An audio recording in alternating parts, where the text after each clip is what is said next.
Modi, good morning. Ilan yung mga tsuper na nag-commit sa atin na sasama sa Tigil Pasada at anong mga lugar sa Pilipinas yung mga ano natin? Kung parang may mga tsuper na nag-commit sa atin.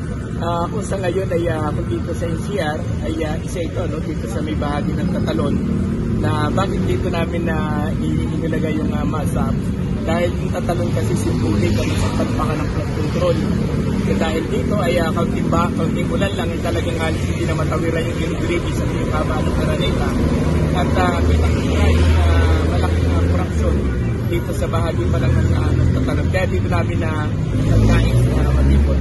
Kung dito sa NCR ay mayroong nagaganap na MASAP dito at mayroon din sa bahagi po ng Baclaran, sa Baclaran, Alabang at sa bahagi po ng Parañaque, Pasig, mayroon din sa bahagi po ng Rizal at mayroon sa bahagi po ng Numaligid sa bahagi po ng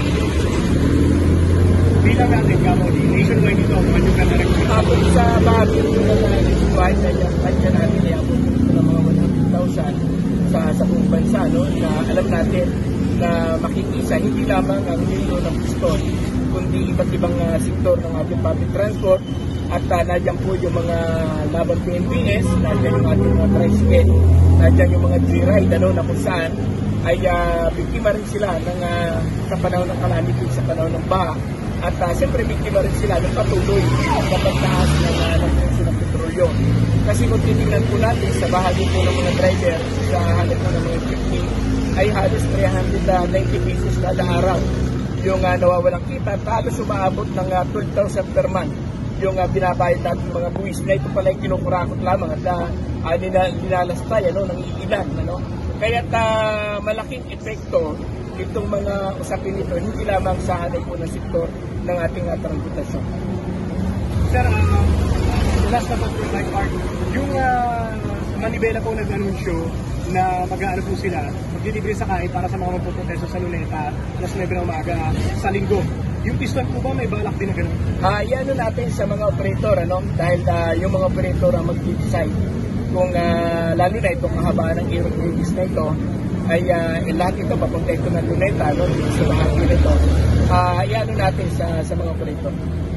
Kamodi, ano yung mga issue na bitbit nyo ngayong araw? Una, yung matinding korupsyon, na talagang sumambulat sa mukha ng gobyerno, yung usapin ng mga flood control. Yun kung naalala natin, yung pinagmamalaki ni Bongbong Marcos sa Luzona ng 2024 na sinasabi niya na 5,500 na flood control. Kaya nagulat sila after Luzona ay talagang rumagasa ang baha. Kaya kung ano-ano na lang ang sinasagot ng administrasyon meron siyang ang sagot niya ay ipunin na lang yung baha para sa panahon ng tag-init may magamit tayong tubig. Pero hindi nire-resolve yung problema sa sabihan na matinding korupsyon. At siyempre sa bahagi po natin ang ano natin dapat managot yung lahat ng mga sangkot, ano mga antas ng kanilang posisyon sa gobyerno, ikaw ba'y Vice President, ikaw ba'y Pangulo, ikaw ba'y Congressman o Senador, ay dapat managot dahil ang buwis ng taong bayan dapat ay pinabalik sa pamamagitan po ng serbisyo para sa mga mamamayan.